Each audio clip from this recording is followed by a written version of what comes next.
Beth got sober at the age of 20, and she's going to share with us what it's like to be a young person in recovery and all of the different tools that she's used in her recovery as well. So let's get going. Let's talk to Beth. Here, we want to show you what's possible in the world of sobriety. We introduce you to the various tools, programs, and resources available, because there are way more options than you may even realize. We want you to find the one that works for you. And we do it through people who share their pathway to recovery and will help you find your path to freedom. Because getting sober can feel hard enough. You don't have to do it alone. I'm Sarah Roberts. And I'm Roger DeVoe, and this is Sobriety Starts Here. All right. Oh my goodness, Beth Leipholtz, thank you so much for being with me tonight. I can't wait for this conversation because you are a woman in short-term, medium-term recovery. I guess you're about 4.5 years sober, I think now, and you got sober when you were 20. So I want to talk to you because there are so many people out there that are young and that are questioning their drinking, but they aren't sure if it's a problem. And I want to get diving right into your story in a minute. But first, I just want to say hi. Hi. Happy to be here. Excited to talk to you. I'm so happy to have you with me. You're awesome. I just love you. You know that. And I want to dive into your blog because you write for a living. You are a reporter in Minnesota, but you also have a beautiful blog called Life to Be Continued. So I want to find out, where do we find Life to Be Continued? Why did you start the blog and who do you write it for? Yeah. So I started writing it, actually pretty early on in recovery. I've always been a blogger of sorts, but it was more of like a way of sort of keeping my family up to date when I was at college and everything. So upon getting sober and like going through all of these emotions and things that I wasn't ready to kind of talk publicly about, I started blogging kind of privately just for myself. And it was about probably a month and a half into my sobriety when I was like, you know what, like I've always just been straightforward with things in life, and I feel like I'm like hiding this entire part of me right now. So I just kind of started putting it out there, and it really initially started as something I was doing for myself because it made me feel better to just kind of be honest and put it all out there and work through my feelings that way. So it was kind of a surprise when people, started reading it and reaching out, and I started getting emails like, I'm pretty young too, and I'm sort of thinking I might have an issue with drinking. Like, what were the steps you took? So I found myself just kind of in this position of trying to give people advice while I was still sort of working through it myself. So I guess it became something that I sort of started keeping in mind when I was writing, people are actually reading this and taking what I'm saying to heart. So I might as well, use my voice to the best of my ability at this point. Well, and you are definitely using your voice to the best of your ability. Again, you are a writer for a living, so your writing is beautiful, but you really do open up your heart. You really allow us to come into your inner world and get a sense of those struggles. I know you were featured in Cosmo very early on in your recovery, and sharing that story, it was so powerful to read all about about how you ended up getting sober. So why don't we dive into that? Why don't we talk about your story? Why don't we start back at childhood? I'd love to know how you were raised, I know you come from a big family, so let's hear all about that. And then let's go all the way up until you quit drinking, and then we'll kind of come full circle. Yeah, so I grew up in Minnesota the majority of my life. I am the oldest of 5 kids, and I've always kind of been that type A perfectionist, oldest child type thing. I struggled a lot with anxiety and depression from a pretty young age. I mean, even as early as probably the end of elementary school is when it really started. Like anxiety started then? Yeah, just in terms of like being, I was actually talking to my mom about this the other day, but like after the Florida school shooting, it reminded me just back to when one actually happened in Minnesota. And I remember going to, I think I was in 6th grade at the time, and just, being terrified. Like I couldn't even concentrate on any homework or anything in class because I was just convinced somebody was going to bring a gun to my school, and just those kinds of things where your head just went everywhere. Yeah. And it was impacting, my everyday life. And both my parents had also struggled with anxiety or depression to an extent. So they were very aware of the signs and just kind of were on top of it right away. And so I actually started, seeing a psychologist, and I started an antidepressant at a pretty young age. Got a pretty good grip on it. I mean, by the time like the end of middle school and high school came around, I didn't really struggle with it as much. It was probably more the anxiety, if anything. but in smaller scale type things. So through high school, I was an athlete. I played soccer pretty much year round. Was very conscious of my grades, had a almost 4.0 GPA, was in like National Honor Society. Just a very like on track student, and I never really drank. I was never around drinking. If I was the one who was kind of like taking care of people and making sure everybody was good. Like it never actually crossed my mind that I could drink if I wanted to. It just wasn't like an option for me in high school.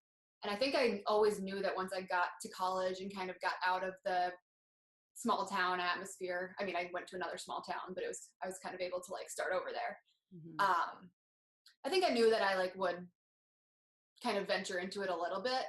And so when I joined rugby in college was when I really like was introduced kind of to the culture. And that's a rugby thing in general, which I don't know if a lot of people know or not, but it's a very heavy drinking culture. Really? Yeah.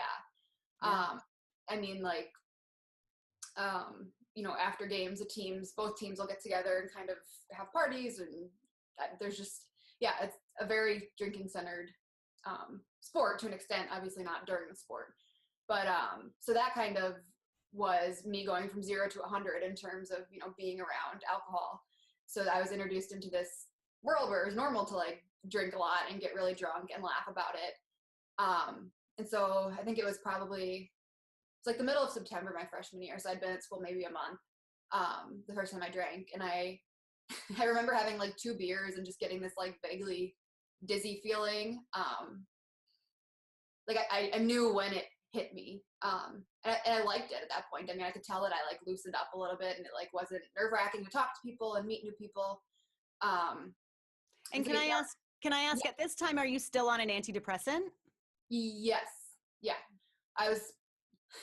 That was kind of back and forth through college too. So I was on it the majority of my freshman year. And then I, for whatever reason, decided it was a good idea to stop taking it. I honestly don't remember like what played into that decision. So that's probably when my drinking got worse. It sounds like maybe you were then swapping the medication for alcohol to quell anxiety and depression. Yeah, it makes sense. Yeah. And so over time, freshman year, I mean, I was always excited for the weekends and, just like times that I knew I could drink with people. At that point, I wouldn't like drink on my own or like during the day or anything. I was still kind of reined in that sense. But when I did drink, it was always like getting incredibly drunk or throwing up or doing things that, embarrassed myself or the people around me, having other people like take care of me. It was never just a slight buzz type thing. And were your friends, I know that some people were having to take care of you, but were others of your friends in the same boat? Were they drinking in the same way so that you could look at them and point to them and say, well, we're all doing it in the same way? Or did you start to feel inklings that your drinking was different? I think during freshman year, it was still at the point where I could look at other people and be like, oh, it's kind of the same thing. Like we can laugh about it, whatever. It was sophomore year that it really started to kind of shift for me. Do you want me to jump ahead to that point or no? Yeah. You just keep going wherever you want to go. Through it. So sophomore year, I had gone back to school. I went home for the summer and stayed at my parents'.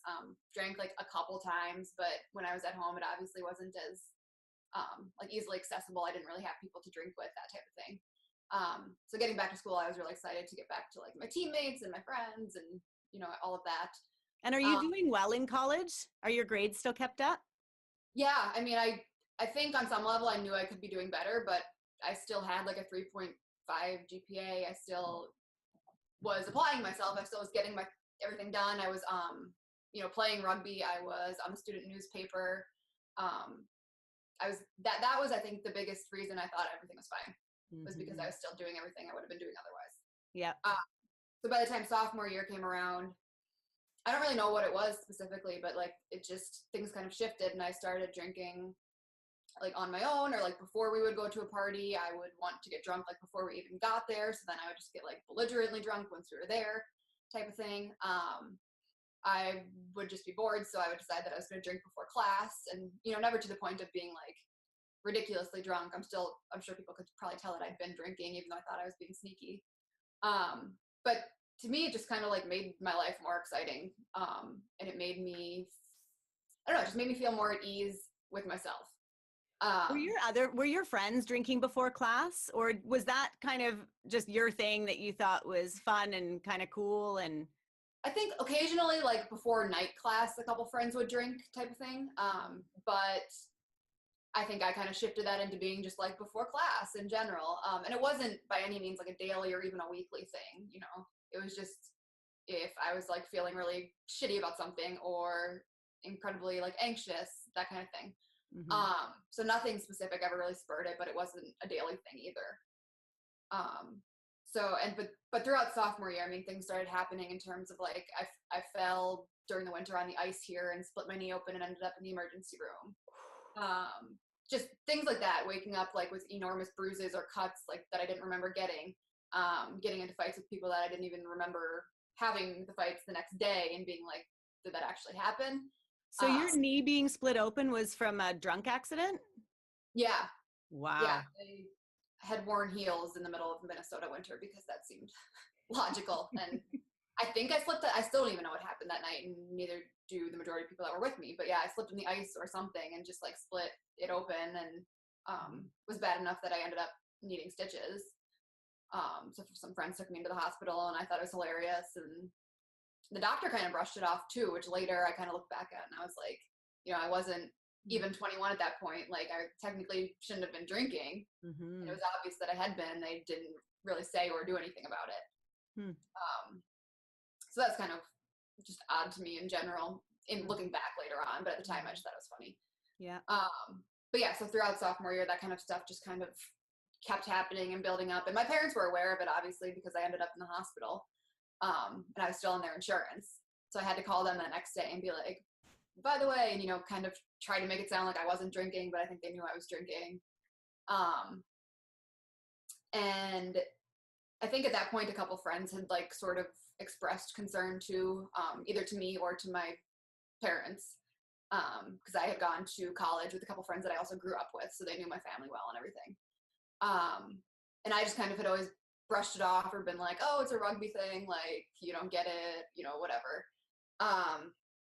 And then it was towards the end of sophomore year, there's this thing at the college I go to called Case Day, where people literally dedicate a day to trying to drink an entire case of beer. We all have goals. Yeah. So I decided to try to take part in it, but do shots instead with one of my roommates, which seemed like a good idea. And I think I was still drunk from the night before by the time that morning came around. So by like noon, I was just like completely gone. I vaguely remember like running away from the security at the college and like getting into a huge fight with my best friend and one of my best guy friends. And later that day, I had made it back to my apartment somehow. And that guy friend had messaged me and been like, you know, we love you, but we don't want you over here anymore. Like every time you're here, something happens, all hell breaks loose, whatever. And I think I just like, I remember feeling so shitty about myself at that point. Like just so like, something has to change, but I don't know if it can change type of thing. And so that was April of my sophomore year. So did that experience, did that help you, did that curb your drinking in any way, or did that, you know, so that's, did it change it? From that point in April until like early May, I kind of reined it in and was, you know, super proud of myself every time I went out and didn't get obliterated, which shouldn't have been something I was proud of. But, so you tried to moderate during that time, but not quit. Yeah. And I mean, it went fairly well for me until, you know, it was the night before I was going home for the summer after sophomore year. And I actually wasn't even going to go out that night. I just kind of got talked into it by friends because there were some like alumni up, and it just was, you know, people are going out. Do you want to come? And so that was May 6th of sophomore year. And I remember being at a friend's house that night and like smoking hookah in the driveway and taking shots of like green apple brunettes of all things. And walking to the bar, and that's like it. The rest of the night is gone. I think I used, at that point I was 20, so I must have used somebody else's ID to get into the bar. People have like kind of filled in the blanks here and there. Like I guess I was there and some guy just kept buying me shots and I just kept taking them. And then like bar close came around, and my friends tried to get me to go home with them, obviously, because I was incredibly drunk, and I was super persistent about wanting to go back to my apartment. So I left by myself, and, they tried to stop me and couldn't. And the next thing I even remember is waking up in like the hospital bed the next morning. I think it was like 5 o'clock in the morning, and like seeing both of my parents in the room and just kind of being like, oh shit, like whatever's going on is not good. Yeah. And I was still pretty drunk at that point. I think when I left the hospital, I was still like a 0.16. And they kind of filled in the blanks later, but basically a pizza guy had seen me like stumbling down the street near the bar and called the police to come check on me. And they did, and I had to take a breathalyzer and blew like a 0.34 or something. So them thinking, obviously, that's usually probably near fatal for somebody my size at that point, decided to take me, I think they tried to take me to detox and said I wasn't cooperative, and I still haven't figured out what that meant. But they took me to the hospital instead, and I just kind of slept it off. I mean, that's how much my body had been used to drinking at that point, was that like, that was probably somewhat normal, and I usually would have just slept it off and done it again a week later. But so waking up at the hospital, I remember the doctor, like, actually having a conversation with my parents and being like, this is not a normal thing, no matter what she tries to tell you, what other college kids try to tell you, like, that is an incredibly high blood alcohol level, like, she needs some sort of help or intervention, whatever. And my parents at that point were totally on board with that. I mean, it was never like something that they tried to brush aside or write off as just being a one-time thing, which at the time really, really irritated me. Like, I resented them a crazy amount in those coming months, but I don't know if you want me to go into that yet, but I do. I want you to go into all of it. I love it. And I think it's a really important piece to talk about resentment of people that are trying to help us when we're not ready for that help. I think that that's a key piece for so many people, where it's like, no one can really tell us when we don't want to hear, but they can try. And clearly your parents were not going to give up on their beautiful daughter, and they wanted to get help for you. So yeah, no, keep going. I love it. Okay. So that majority of that day, May 7th, which is what I consider my sobriety date, even though I was probably still drunk for the majority of it. I just remember going back to the college and kind of like picking up my stuff, or some of my stuff, because it had all been packed because I was supposed to go home that day anyway. And seeing a couple of my friends and roommates and just like sobbing and being like, where's my phone? Where's my purse? Like, my whole life is falling apart. And they kind of like pieced all my stuff back together and sent me home with my parents. I spent like part of that afternoon sitting on the front porch with my mom, and I just remember having like 5 popsicles in a row because I was so dehydrated. And just thinking like, oh, this is gonna blow over, it's gonna be fine, whatever. And I fell asleep on the couch, I think, later that day. And she had already been like making phone calls to like different treatment programs, and my grandpa, and like there's a couple people in my family who are also sober. So she had been talking to them and like trying to figure out the best options. And I didn't know that at that point. So I think it was like the next day that she brought that up. And she's like, yeah, by the way, somebody from Hazelden's calling, and they're going to do like an intake interview with you. And I was just like, no. Wow. I had zero interest in any of that. I think I also had to go see a psychologist in like my hometown to get like an initial assessment. And I remember she told my mom I abused alcohol, but I wasn't dependent on it. And I like clung to that because to me that meant like I still had control over it. Like, I wasn't an alcoholic because I didn't drink every day. Like, I used that as an excuse for a very long time. That was your mom that said that?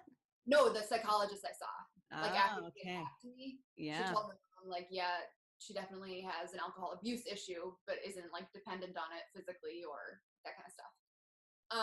So I was like, see, it's not that big of a problem. I can fix it. And then I did like the intake interview with the Hazelden people. So they called and basically just went through like a huge list of questions.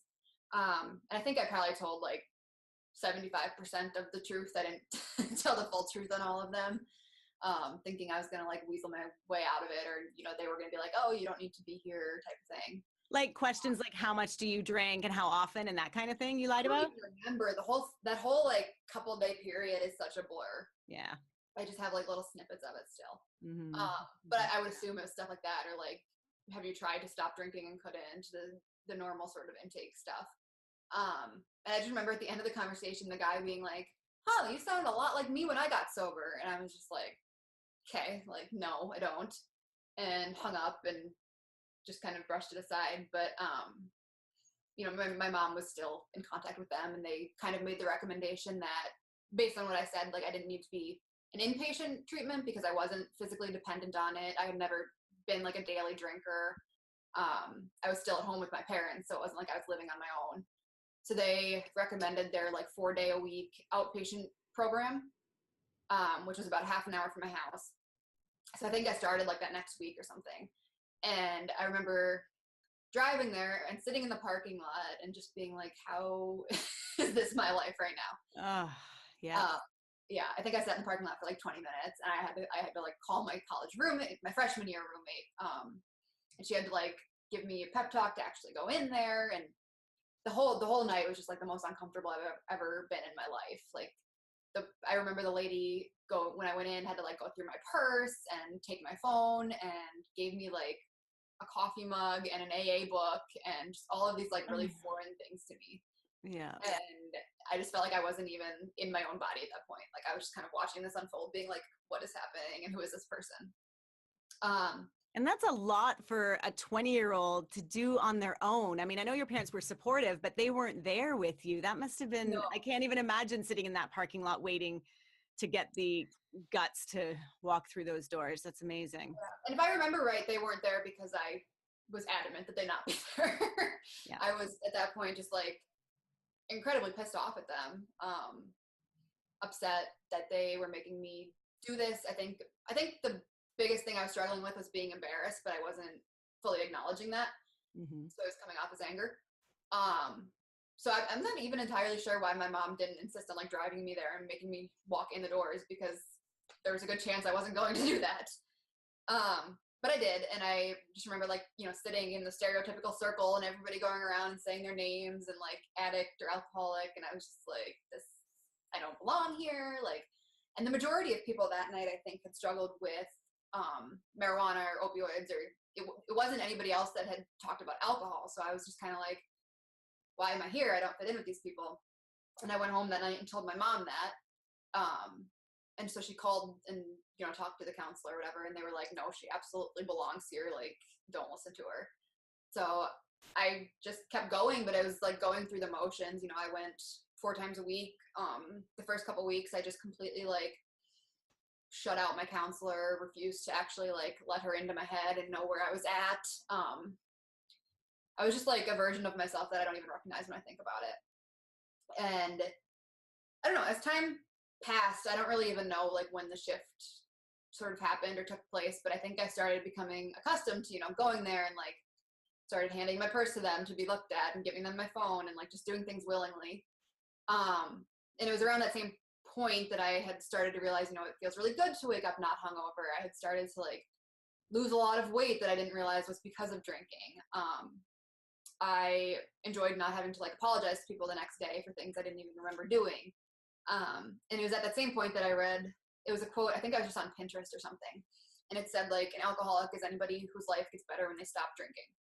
And for some reason that was what resonated with me.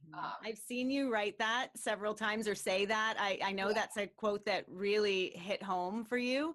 And I think it hits home for a lot of people, because too often we're sitting around trying to define alcoholic or alcoholism. And, it doesn't require any greater definition than that one. I think that's absolutely perfect.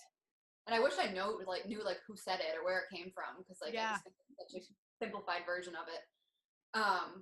But so it was about that same point that I had gotten to deciding to actually go public with my blog and like telling people, this is what happened, I'm in treatment, blah, blah, blah. And I think I was really scared to kind of put that out there because I did it on Facebook initially. So while you were still in treatment, you decided to, wow, that is unusual, honestly, Beth. I think I was about halfway through the program. It was about a month into it, and it was like a 2-month outpatient program. and the day I did it, I remember I was going to like a friend's graduation party or something, and I happened to like look at my phone after I did it, and it had just like blown up with like supportive messages, comments, messages from people who had gone through something similar, and I had no idea. I mean, you don't really know people's struggles until they tell you. And I was just like blown away by the amount of like positive support that I got versus judgment, or I don't know what I expected, but it wasn't the outpouring of support. And so that's what kind of made me like, okay, maybe I can use my voice and put this out there because people are obviously receptive to it, type of thing. So that's when things really started to shift, and like I started to actually be present when I went to group stuff at Hazelden, and contribute and talk about how I was actually feeling, and actually be nice to my counselor. And so things just kind of started to fall into place there a little bit. So you felt like you were starting to align more with the people, even though I remember reading something where you said you just felt like you were in this group of losers that you didn't belong with, you had nothing in common with. Amazing how that attitude can change. I think it's so important when we question our beliefs. They're just beliefs, and we can change them. You know, we can look at, you know, new information and new reality that can help inform those beliefs and change them. So I think that's pretty awesome for a 20-year-old girl to go into this place almost kicking and screaming, and halfway through the program. I think that's a testament also to their tenacity and the quality of the treatment that obviously you were receiving there, and also just your ability to surrender and to just see that the way that I was living my life was not really working anymore. Mm-hmm. And I should probably touch on the parents thing too. So I think it was like the second week I was there.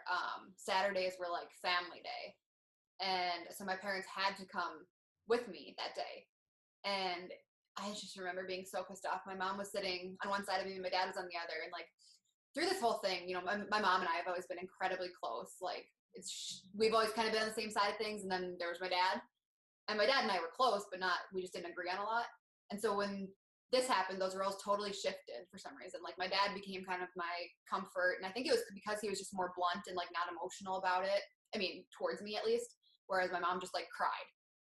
And that made me feel, you know, worse about it or more embarrassed. And so during this family session, my mom just sat on one side of me and just like cried into the scarf she was wearing for the entire session. And which is like heartbreaking now when I think about it. But at the time, it just pissed me off because I was like, this is my thing. Like, I need to work through it. I can't deal with you sitting. I mean, this is me just being selfish, no, but I can't deal with you sitting here crying. I think I like actually got up in the middle of that session and left. And eventually both my parents came to and my counselor, and we went and had our own session. But it just like, it was rough with them for a while, my mom especially. Can I ask, when you were young, growing up in your family, were your parents drinkers? Like, I know that you said that there are some sober people in your family, that's not your parents? No, it's not. But they never, I mean, I could probably count on both hands the number of times I ever saw them drink. Mm-hmm. It was never, and it was always like a beer. Yeah. So they definitely were not big drinkers at all. My dad actually stopped drinking when I stopped drinking, and I didn't know. And he wasn't even a problem drinker at all. He just did it for the sake of solidarity. He didn't even tell me. I didn't even know until like a year and a half later. So he's literally not had a drink since I've had a drink, I guess. But so that's kind of, yeah, just kind of cool and crazy. But, you know, I never would have asked that of him, but it just shows how supportive they are. But yeah, so towards the end, you know, when I started getting more comfortable with talking about it and people knowing and everything, I think my relationship with my mom kind of started to shift again and turn back into, you know, what it had been. It took a while for sure, but it's still hard for me to talk to them about, I think, more than it is to talk to other people.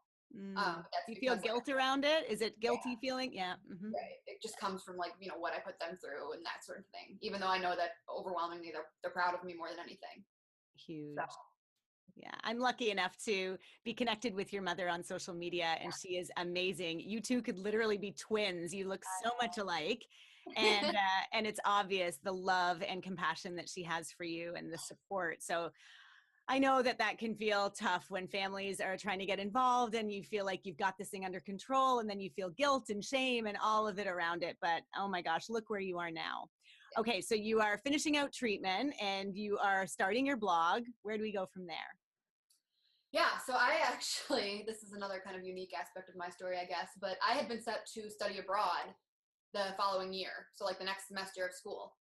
And that was kind of up in the air for a while. We didn't know like where I would be. Obviously, based on my first month of treatment, it was like there was no way I was going to go to another country. But as things sort of started to shift and I felt, comfortable, my parents felt comfortable, we decided that I was going to go. So I think I was about like 3.5 months sober when I left for a semester in Chile. So South America, I was living with a family that like didn't speak any English. I was with some students from my own college, but I wasn't living with them.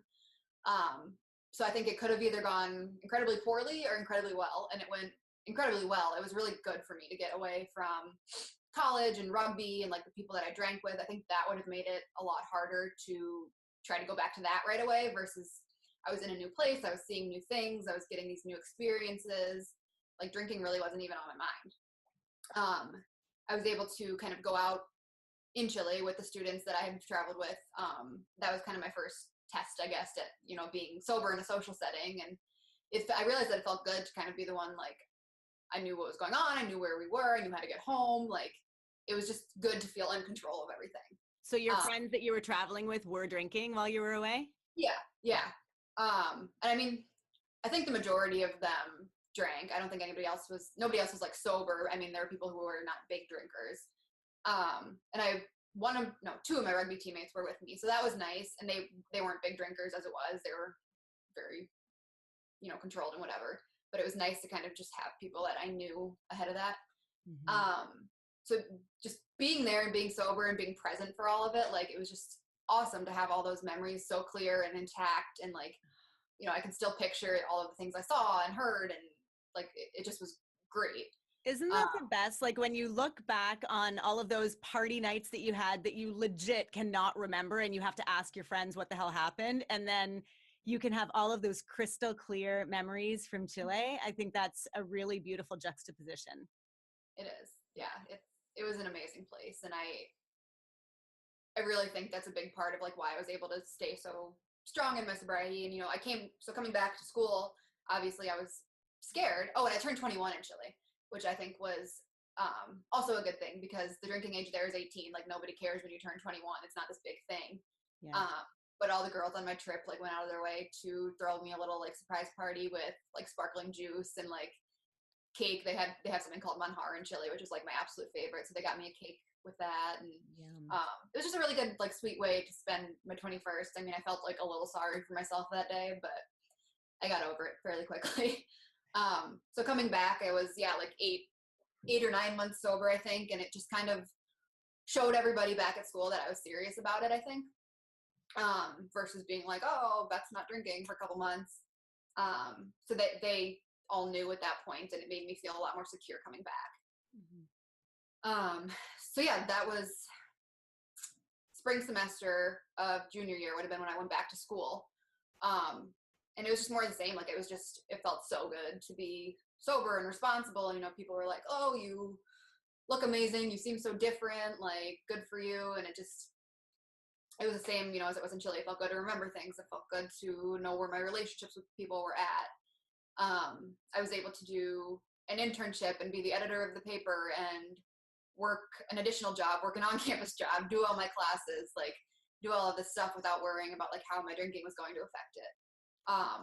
And I'd imagine that a huge key to this is, and I'm shocked about this because it took me forever to get through the embarrassment and the shame of my truth.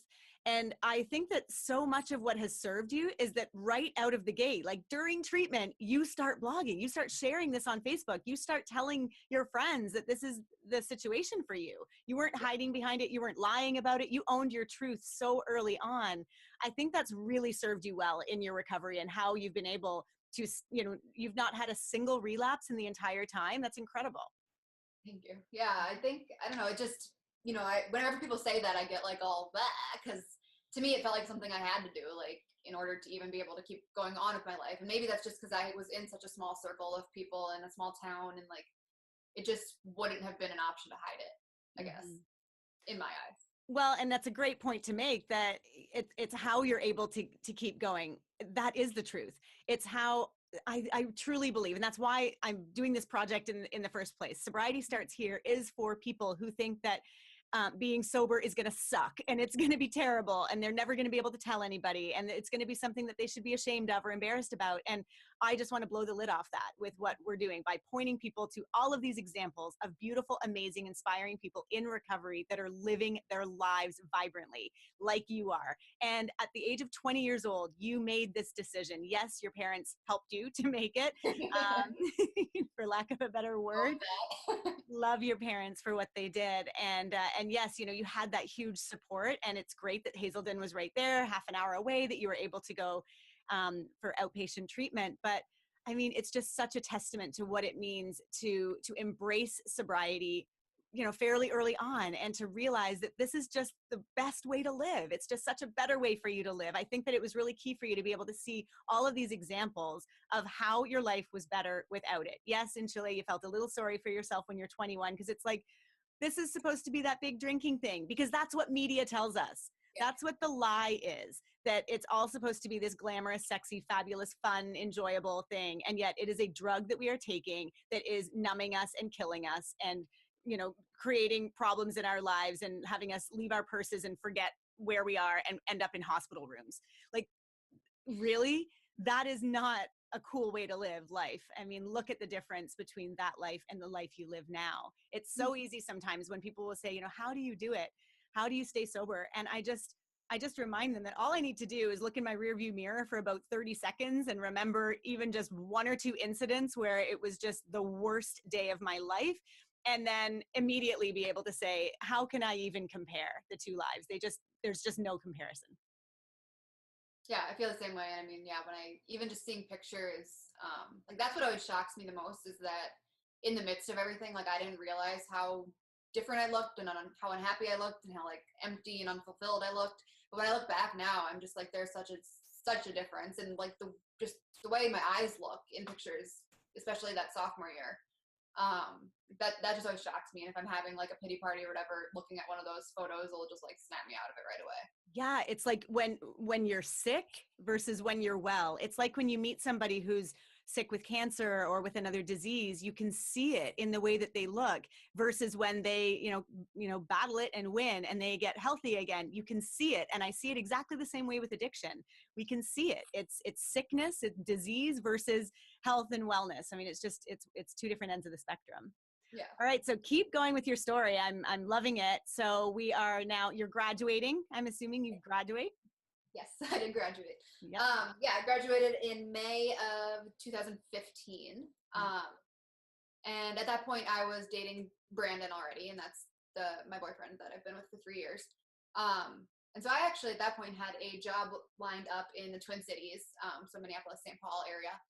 So I actually went back and lived with my parents for a couple months, commuted from there because it was closer to the cities, and just ended up like really not liking what I was doing, not being treated super well there. And like at that point I felt good enough about myself that I was like, I don't have to do this. I don't have to be here. Like I've already done an internship. I don't need another one. And so Brandon and I laugh about it because we don't even remember having the conversation about like me moving to Alexandria or us moving in together. Like it just kind of happened.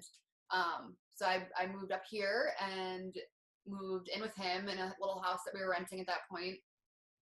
Worked a couple different jobs until I was able to find the full-time job at the newspaper here, which was kind of like my dream job, I guess, in the area, because journalism had always been my passion and kind of what I saw myself doing. So I started there in November of 2015. At that point, I had been pretty involved with like youth AA for like young people AA and stuff in the Twin Cities area because it was pretty prominent there. I would go back to Hazelden and go to their youth meetings, that sort of thing. So once I moved here, that was kind of a shock just because if I did go to AA, it honestly was a bunch of 60, 70-year-old men. And I was just kind of like, stuff didn't resonate quite the same way it did when it was people my age. Yeah. I still got stuff out of the meetings, but I think as time passed, I started to realize like, I really don't leave feeling super filled up or like I really contributed much or like much resonated. Like a lot of times I just left feeling kind of like exhausted, honestly. And over time, came to realize like, maybe just AA isn't really the fit for me. And it absolutely works for some people. I still go occasionally if I feel like I need like that support and I don't have somebody immediate who understands. But for me, the way that, you know, I stay sober is writing about it. It's staying connected to people like you on Facebook, and all the other amazing women that are out there in recovery, and just kind of reading their stories and their words. And that's what works for me. And I mean, some people don't understand that, but there's more than one way to recover, I guess. So yeah, that's kind of where I'm at now. I'm still at the newspaper, still in Alexandria. We bought a house about 1.5 years ago. 3 dogs. You're living your life, and I love it. Right. I also want to touch on, and it's so true that, and that's exactly another reason why we're doing this project in the first place. It's to tell people and let people know that there are all sorts of ways to recover, and it doesn't matter what resonates as long as something does, as long as people keep looking for something that will resonate. And so I know when you kind of stopped doing the going to AA, you got into CrossFit. And I really love this idea of using health and fitness to enhance your recovery and to continue you on this path, because it really is about making ourselves the healthiest versions of ourselves that we possibly can be. And for you, that was CrossFit, and you just found your thing. So I'd love for you to share with people what it was about CrossFit that you really connected with, and what it's like to do CrossFit. Yeah, so after, when I had moved to Alexandria and stuff and just kind of fell into that, you know, being in a comfortable relationship, whatever, I just kind of stopped. I wasn't playing rugby anymore either, which is a big factor. It was just harder to work out. It was harder to adjust to being in like a full-time job, to sort of try to plan what I was eating and eat well. And I'm an incredibly picky eater as it is, so I've never eaten very well. And I just got to a point probably it was about 2 years ago, where I was just incredibly like unhappy with myself physically. To the point that I felt like I looked like when I was drinking again. I was just super down on myself. Nothing I was doing was working. And I had a couple friends who had, you know, mentioned CrossFit.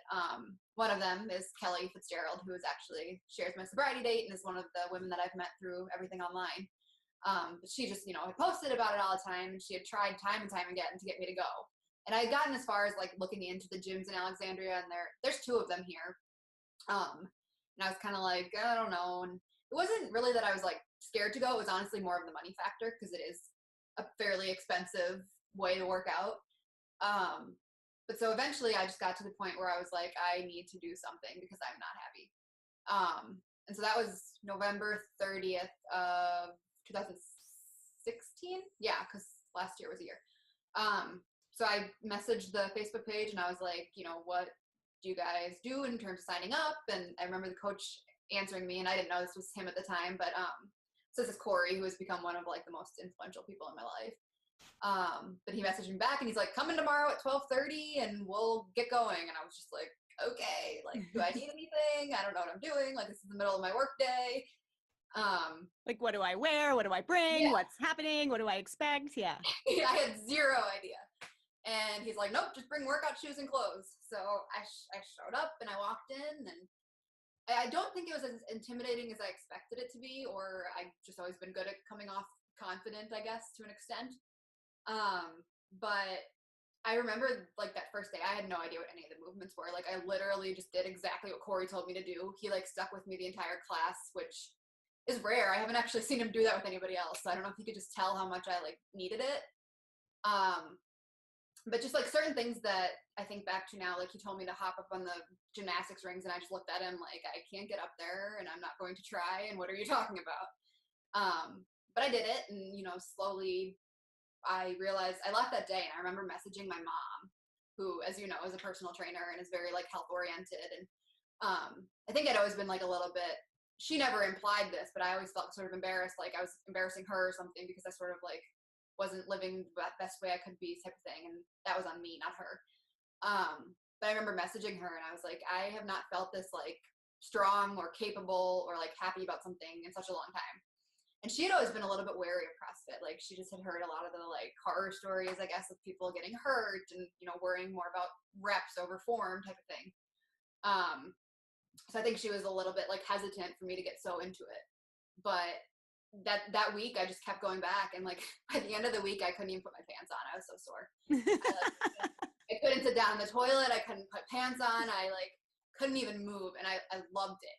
I was like, give me more.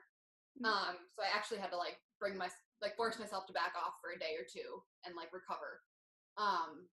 And so that was during my like 2-week free trial period or whatever. So I could come and go to as many classes as I wanted, whatever, before signing up.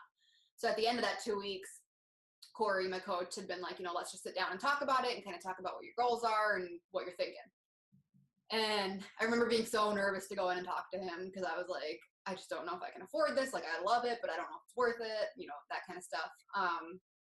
And I sat down and he started talking to me and he's like, I can just tell how much you need this and like how much you need to be here. And I just like lost it. I just started sobbing. This poor guy's only known me for like 2 weeks. And he just took it in stride and he's like, like there's people like you who have come through here before. And he mentioned one of the women who I had already met and told me a little bit about her backstory, which I just had no idea about. And that's what kind of opened my eyes up to like, okay, everybody here kind of has their own journey like this. And I just remember him talking and he's like, I can tell just by looking at you, like as soon as you get going with this, like you're just that fat is gonna go away. You're gonna start like your muscles are gonna just start packing on. And I just like looked at him. I was like, I don't know what you're talking about, but sure, like he'll come back. And yeah, so after that, I mean, the rest is just kind of history. I still love it as much as I did that first day. And I think the reason it's my thing is because it's so intense and challenging. And I do have that like addictive personality. I'm addicted to seeing the results and seeing the progress. And that's not to say it's all been easy. I mean, there's days that I've left there crying. There's days that I've cried in the middle of class, whether it was because of class, sometimes I get frustrated with myself. And that's been a whole journey in itself. It's like compared to a year ago where I was when I like couldn't do something or failed at something, I would just beat myself up. I would get pissed. I would get pissed at everybody around me. Now I'm just kind of like, whatever, tomorrow's another day. Like I'll work on it harder and the gym is the gym and it doesn't need to affect the rest of my day.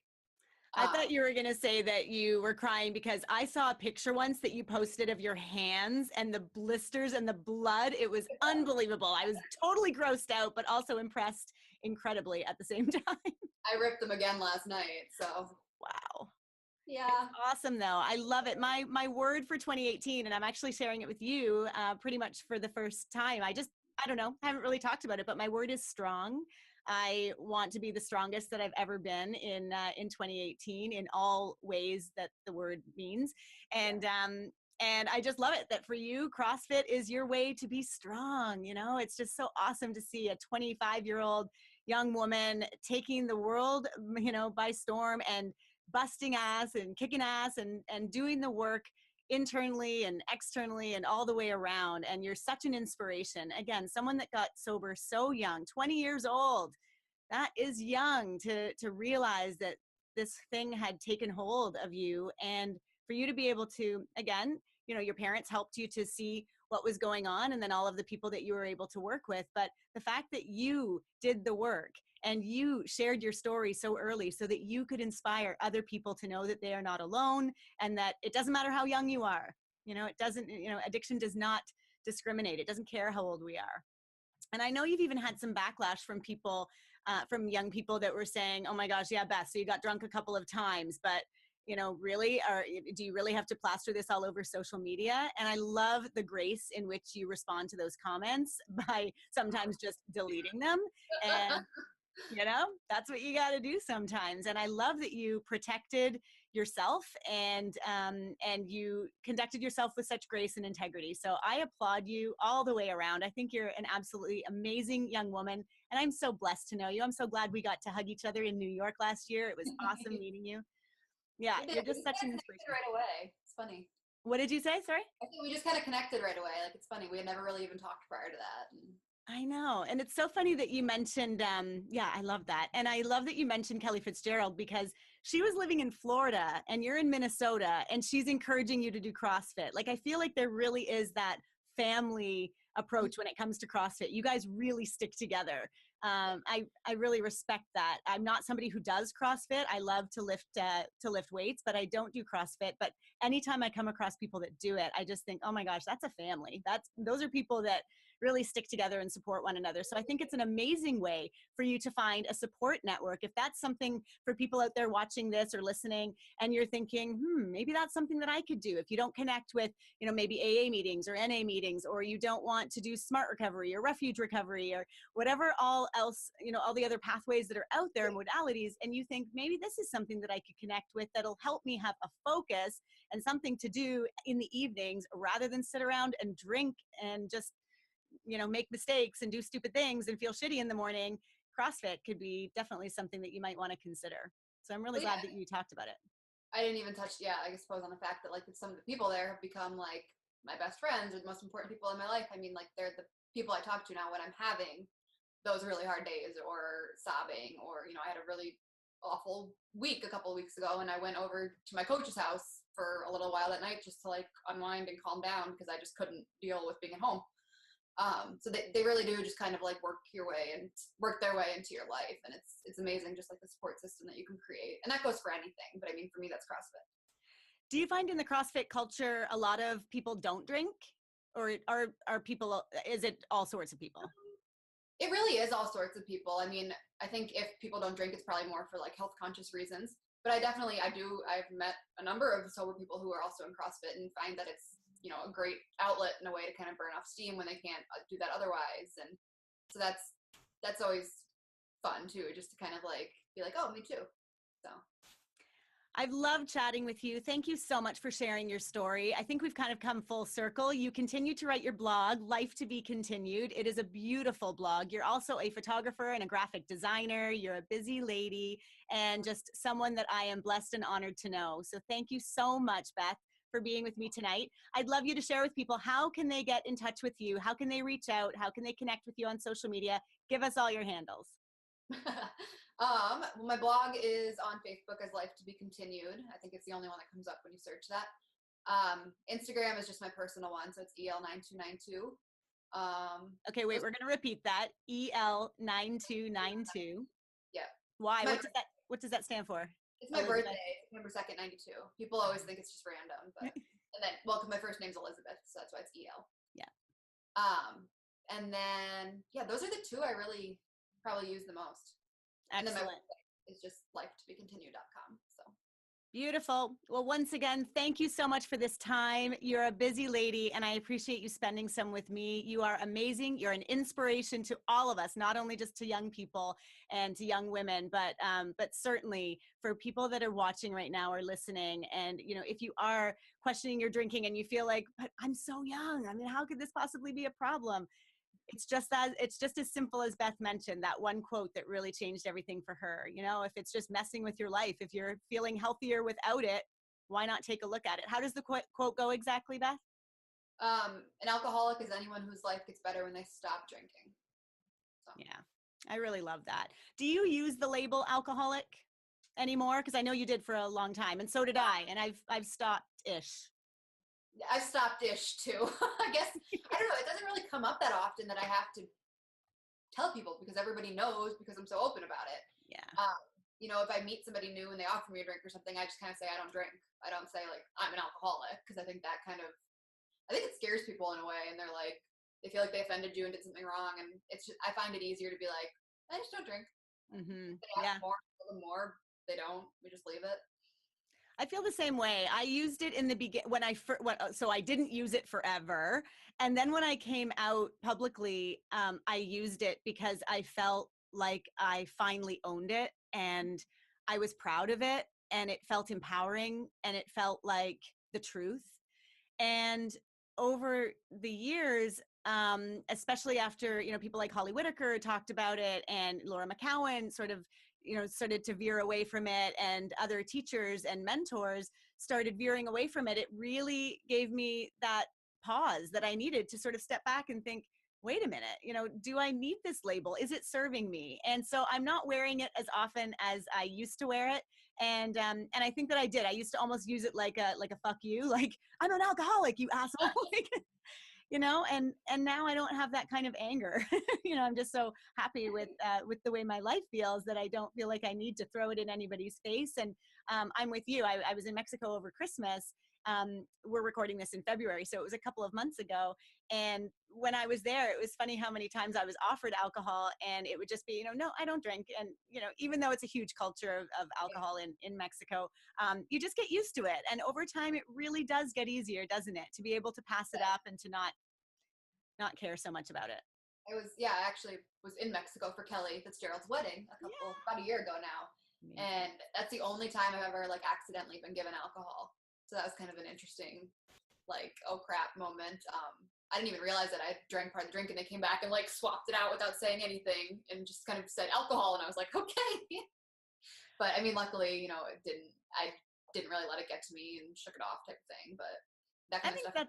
I think that's really cool that you're able to shake that off, because I know that a lot of people would say that you then have to switch your sobriety date. And I find that that's just crazy. Same with when people drink kombucha or a non-alcoholic beer. For some people, to them, that is not being sober. And that's cool. We get to define sobriety however we want to. I drink kombucha from time to time. I realize there's a little bit of alcohol content in it. Am I doing it to numb, to escape, to do anything other than to improve my digestive health, which is why I drink kombucha. I drink it like a health tonic. And I drink a quarter of a cup of it. I'm not downing, 7 bottles of kombucha. So, and same with non-alcoholic beer and wine. In my early sobriety, I chugged those back because it made me feel less untethered. It made me feel more in line with who I thought I was at the time. And it helped me in those early days. But I've all but abandoned them. I think I've had, one non-alcoholic beer in the last 5 years or something, or a couple of them. I mean, nothing to speak of, but I also don't have all that much interest in counting time. I know that for some people, having a sobriety date and really, counting their days and counting time is really important. And for other people, it's just not that important. And for me, it's just not that important. I got sober 16 years ago. I relapsed 4 years in. I drink, kombucha now and again, and I have had a non-alcoholic beer, a glass of wine now and again, but it's not something that I do regularly. And that's what I really wanted to get across with this point, is just that we get to define what sobriety means to us. And as long as we are feeling better in our lives and we are doing what we need to do to stay sober, and that means not checking out of our lives, I think we get to define it however we want to. And we can label it however we want to as well. I would agree with that. 100%. Cool. Well, this has been awesome. Once again, thank you so much, Beth. It's been a pleasure, and I can't wait to point people in your direction who might not have already known about you. You are amazing. I love you dearly. I can't wait to stay connected with you on social media, and I hope to, again, get to hug your neck one of these days soon. Me too. Thank you for having me. To get access to all of the free videos and interviews, visit sobrietystartshere.com.